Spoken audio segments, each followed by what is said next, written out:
नमस्ते दोस्तों।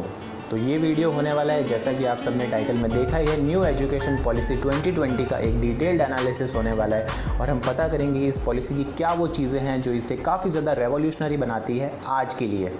तो आइए शुरू करते हैं। इलन मस्क ने एक कोट दिया है, उसके अकॉर्डिंग उनका कहना है कि अगर आपको कुछ भी सीखना है तो आप उसे फ्री में सीख सकते हो। और आजकल तो हमारे पास इतनी सारी टेक्नोलॉजी भी आ गई है जिससे हम चीज़ों को फ्री में सीख सकते हैं, फ्री में किसी भी कोर्स को सीख सकते हैं।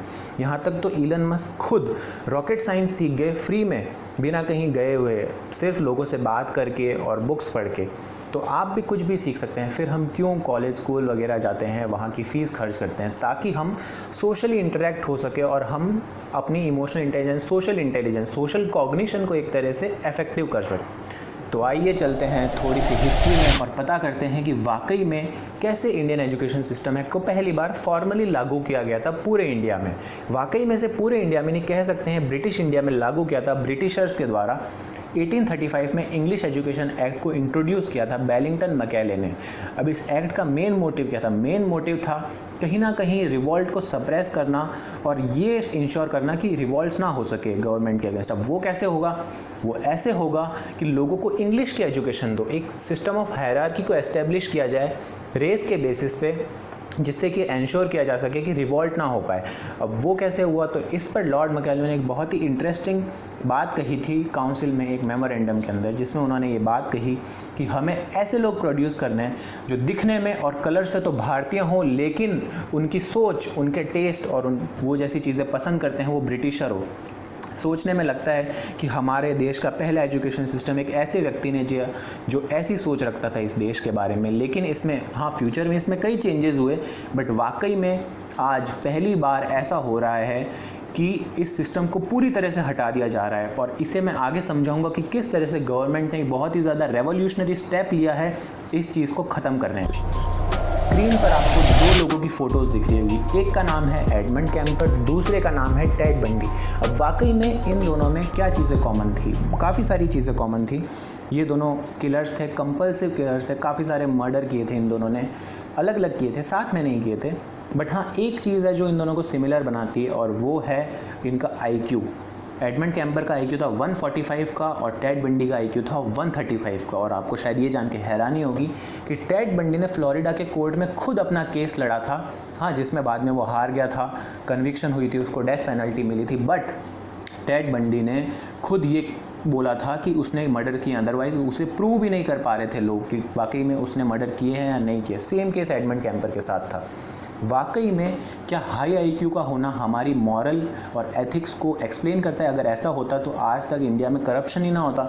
इतने लोग जो UPSC का एग्ज़ाम क्लियर करके IAS IPS बनते हैं, वो कभी करप्शन नहीं करते। ज़रा सोच के देखिए, हमारे एजुकेशन सिस्टम में बचपन से ही ये चीज़ फैलाएगी कि अगर हम पढ़ाई करेंगे तो हमारी लाइफ अच्छी हो जाएगी, हमारे साथ ये होगा वो होगा। और रिसर्चर्स ने तो ये प्रूव कर दिया कि वाकई में आपके IQ को नहीं रिलेट किया जा सकता है किसी और टास्क को करने के अंदर, उसके परफेक्शन से, और आप किसी और टास्क को कर पाएंगे नहीं। इसको ऐसे समझते हैं, ल्यूमोसिटी करके गेम्स होते हैं। इन गेम्स को साइंटिस्ट ने बनाने के बाद ये बोला था कि इन गेम्स को जो लोग खेलेंगे उनका IQ बढ़ जाएगा। बट हुआ क्या? रिसर्चर्स ने बाद में प्रूव किया कि इन गेम्स का कोई इफेक्ट होता ही नहीं है लोगों पे। इनफैक्ट ये तो सिंपल एक एक्सरसाइज करने जैसा है। आप अगर उस गेम को खेलेंगे तो सिमिलरली जैसे आप क्रिकेट खेलते हैं और क्रिकेट में दिन प्रतिदिन प्रैक्टिस करके अच्छे हो जाते हैं, सेम टू सेम इफेक्ट आपके ब्रेन पे भी होगा, बल्कि आपके IQ के अंदर कोई ऑल्ट्रेशंस ही नहीं होंगे। तो हम ये कैसे मान सकते हैं कि एक लड़का जो 10th क्लास में 90% लाता है या एक लड़का जो 12th क्लास में 80% लाता है वो बहुत अच्छा होगा बाकी फील्ड्स में भी, या वो बहुत ही एथिकली और मॉरली स्ट्रांग होगा? या फिर हम कैसे मान लेते हैं कि अगर हम अपनी बेटी की शादी किसी CA IPS IAS से कराएंगे तो वो कभी भी उसे अब्यूसिव बिहेवियर नहीं झेलना पड़ेगा? हम कैसे इतने सारे मिसकंसेप्शन, इतने सारे स्टीरियोटाइप्स को इकट्ठा करके चलते हैं? आइए उसे भी हम समझेंगे। बट इसका कहीं ना कहीं कारण है सोशल स्टीरियोटाइप्स जो फॉर्म होते हैं विथ टाइम, क्योंकि ह्यूमंस को अपना ब्रेन यूज़ ना करना पड़े। इसके पीछे अलग थियोरीज़ है जो हम फिर कभी अगली वीडियोस में डिस्कस करेंगे। बट हाँ, IQ का एक रोल रहता है आपकी लाइफ के अंदर। जो आपको सक्सेस मिली है, रिसर्चर्स ने शो किया है कि IQ उसके अंदर से 25 to 36% पार्ट अच्छे से समझाता है कि वाकई में आपकी जो सक्सेस मिली है उसके अंदर IQ का क्या रोल है। तो हम ये समझ सकते हैं कि 40% रोल आपके IQ का भी रहता है आपकी सक्सेस में, बट कंप्लीटली ये आपकी सक्सेस को नहीं समझा पाता है। तो आइए दोस्तों, हम जानते हैं कि वाकई में क्या वो 6 पॉइंट्स हैं जो इस नेशनल एजुकेशन पॉलिसी 2020 को इतना ज़्यादा रेवोल्यूशनरी बनाते हैं। सबसे पहला point, affiliation system. Affiliation system के तहत ये होगा कि अब 5+3+3+4 के भाग में डिवाइड कर दिया जाएगा हमारे क्लासेस को, ग्रेड्स को। ग्रेड जो होती थी हम किस क्लास में है, फर्स्ट, सेकंड, थर्ड, फोर्थ, उससे अच्छा ये हो जाएगा कि अब आपको डायरेक्टली 9th क्लास के बाद ही सब्जेक्ट चूज़ करने का मौका मिल जाएगा और आप मल्टीपल सब्जेक्ट्स एक साथ पढ़ते हो। लाइक अगर आप साइंस में हो तो आप आर्ट्स के सब्जेक्ट पढ़ सकते हो, आप पॉलिटिकल साइंस को फिजिक्स के साथ पढ़ सकते हो, जो कि मेरे अकॉर्डिंग तो काफ़ी ज़्यादा अच्छा है, क्योंकि अगर ये चीज़ जब मैं स्कूल में था तब होती तो वाकई में बात कुछ और होती। दूसरा पॉइंट है कि सिस्टम ऑफ हायरार्कीज़ को एलिमिनेट कर देगा। अब सिस्टम ऑफ हायरार्की होती क्या है? एक्चुअल में पहले होता था कैटेगराइजेशन हो जाता था 11th क्लास के बाद, कोई कॉमर्स लेता था, साइंस लेता था, आर्ट्स लेता था, तो हमने एक हायरार्की बिल्ड कर दी थी कि साइंस वाले सबसे इंटेलिजेंट होते हैं, फिर कॉमर्स वाले होते हैं, फिर आर्ट्स वाले होते हैं।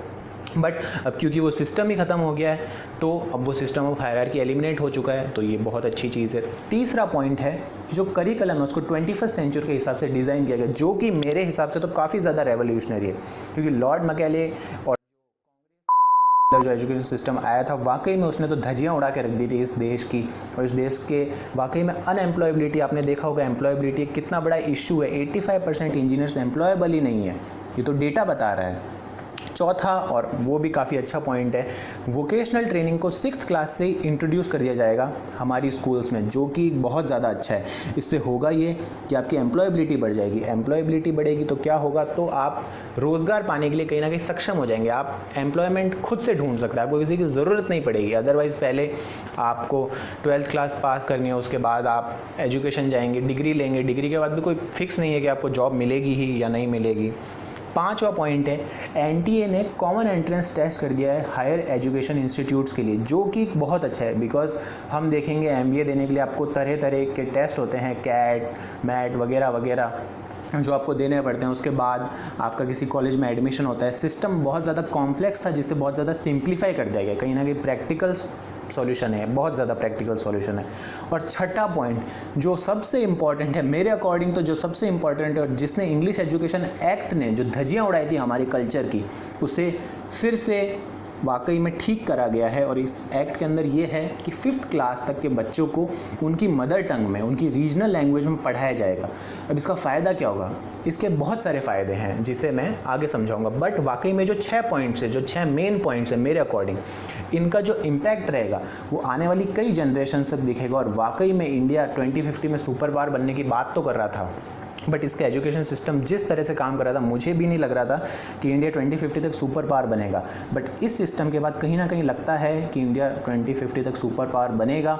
और 2030 के बाद हाँ, एक जनरेशन लगेगी, एक डेकेड लगेगा इस सिस्टम को अच्छे से इम्प्लीमेंट करने में, बट उसके बाद इंडिया वाकई में सुपर पावर बनेगा इस सिस्टम के अकॉर्डिंग अगर चीज़ें चलती रही तो। जैसा कि हम सब देख रहे हैं, 3 मेजर साइकोलॉजिकल बेनिफिट्स हैं इस सिस्टम के, जिसे मैं अभी एक्सप्लेन करूंगा। सबसे पहला है इन्फीरियरिटी कॉम्प्लेक्स का एलिमिनेट होना। अब इन्फीरियरिटी कॉम्प्लेक्स होता है क्या है? ऐसे सोचते हैं, इन्फीरियरिटी कॉम्प्लेक्स का मतलब क्या होता है? देखिए, हमें जब किसी और से छोटा फील होता है मल्टीपल टर्म्स में, इंटेलेक्चुअल कैपेबिलिटीज़ हो गई, फिजिकल स्ट्रेंथ हो गई, या एकेडमिक आउटकम्स हो गए, हमारे जो डिफरेंट एक्शंस के आउटकम्स हैं, हमारी जो चीज़ें हैं, हमारे जो फीडबैक्स हैं, उनको लेकर हम एक इन्फीरियरिटी कॉम्प्लेक्स बिल्ड करते हैं। अब कैसे करते हैं? हम देखते हैं छोटे छोटे बच्चे हैं 6, 7, 8 क्लास में, जो एग्ज़ाम के बाद आ रहे हैं, एक दूसरे से मार्क्स पूछ रहे हैं, उनके पेरेंट्स एक दूसरे के मार्क्स कंपेयर कर रहे हैं। होता क्या है, किसी और का प्राउड किसी और के डीमोटिवेशन का कारण बन जाता है। अब इस डीमोटिवेशन की वजह से हो क्या रहा है, अब इसको मैं सेकंड पॉइंट में एक्सप्लेन करता हूँ। सेकंड पॉइंट भी बहुत इंपॉर्टेंट है, जिसे हम कहते हैं सेल्फ एस्टीम। होता क्या है, एक फीडबैक सिस्टम होता है। फीडबैक सिस्टम क्या होता है? आप किसी से कुछ बात करते हैं, आप किसी को अपनी कुछ अच्छी बातें बताते हैं, वो बदले में आपको फीडबैक देता है कि आपको उसके साथ मिलना कैसा लगा या आप उसे कैसे लगे।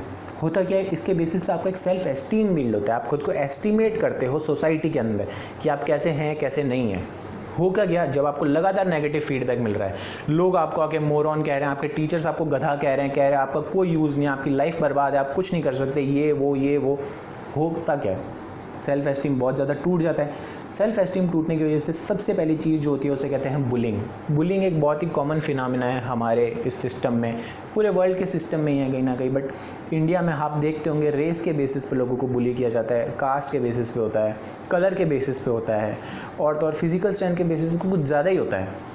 इतनी ज़्यादा बुलिंग इसलिए होती है क्योंकि लोगों के अंदर सेल्फ एस्टीम ही नहीं है। जिसका सेल्फ एस्टीम कम है वो भी कर रहा है, और जिसका कम है वो सुन रहा है। मतलब कहीं ना कहीं एक ऐसा कॉम्प्लेक्स चीज़ हो गई ना जिसे हम छोड़ ही नहीं पा रहे थे। बट अब होगा क्या? होगा ये कि आपने वोकेशनल ट्रेनिंग इंट्रोड्यूस कर दी है, लोगों को लगेगा कि उनकी इंपॉर्टेंस है सिस्टम में कुछ।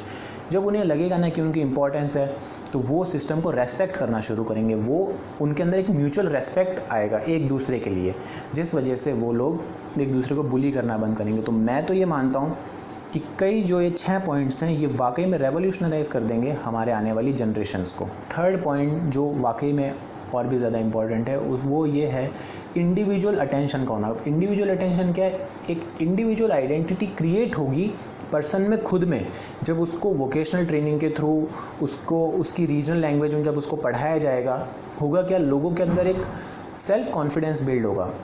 और सेल्फ कॉन्फिडेंस के बिल्ड होने से होगा क्या? उसके होने से ये होगा कि लोगों को लगेगा वाकई में सिस्टम में उनकी कोई यूटिलिटी है, उनका कुछ काम है, वो भी कहीं ना कहीं कंट्रीब्यूट कर सकते हैं। क्योंकि मैंने ये चीज़ देखी, आप खुद नोटिस करना है, आप 7th क्लास की क्लास में चल जाना, 7th क्लास के बच्चों की क्लास में, आपको लगेगा कि वाकई में सब लोग कंट्रीब्यूट नहीं कर रहे हैं। जब कुछ भी चीज़ हो रही है, कुछ 10-20% लोग, 30% लोग ही कंट्रीब्यूट कर रहे हैं। तो हो क्या रहा है? इंडिविजुअल कल्चर नहीं है वहाँ पे किसी एक इंडिविजुअल पर्सन की एबिलिटीज़ को, उसकी स्किल्स को इंपॉर्टेंस नहीं दी जा रही थी। बट अब क्या होगा?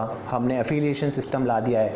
पर्सन जो चाहे वो पढ़ सकता है, अपनी मर्जी से पढ़ सकता है, और ग्रेडिंग सिस्टम है, तो कोई हायरार्की भी बिल्ड नहीं होगी। जब हायरार्की बिल्ड नहीं होगी तो कहीं ना कहीं एक मन में रेस्पेक्ट आएगी खुद के लिए, अपने काम के लिए। हमें लगेगा कि हम भी बहुत इंपॉर्टेंट सिस्टम का हिस्सा हैं। तो वो आपके सेल्फ कॉन्फिडेंस को, आपके बच्चों के सेल्फ कॉन्फिडेंस को आने वाले टाइम में बहुत ज़्यादा बूस्ट करेगा। आपके सेल्फ कॉन्फिडेंस को भी करेगा ही, क्योंकि आपको लगेगा कि आपके बच्चे अच्छा परफॉर्म कर रहे हैं लाइफ में। मेंटल हेल्थ के जो इश्यूज़ है वो बहुत ज़्यादा कम हो जाएंगे।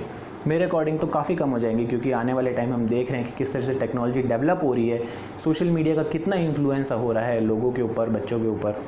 हम उसे देखेंगे कम होते हुए इस थर्ड पॉइंट की वजह से स्पेशली। उम्मीद करता हूँ कि आपको ये वीडियो पसंद आया होगा। अगर पसंद आया है तो इसे लाइक करें, सब्सक्राइब करें, कमेंट करें, बट शेयर तो ज़रूर करें, और लोगों को ज़रूर बताएं कि वाकई में क्या फ़ायदे हैं इस नई पॉलिसी के जो गवर्नमेंट ने इंट्रोड्यूस करी है। नीचे डिस्क्रिप्शन में मैंने अपने सोशल मीडिया अकाउंट्स का लिंक दिया है। आप मुझे इंस्टाग्राम पे फॉलो करके कोई भी प्रॉब्लम जो आप फेस कर रहे हैं, कुछ भी ऐसी चीज़ है जिसमें आपको साइकोलॉजिकल हेल्प की ज़रूरत है, जो भी हो सकता है,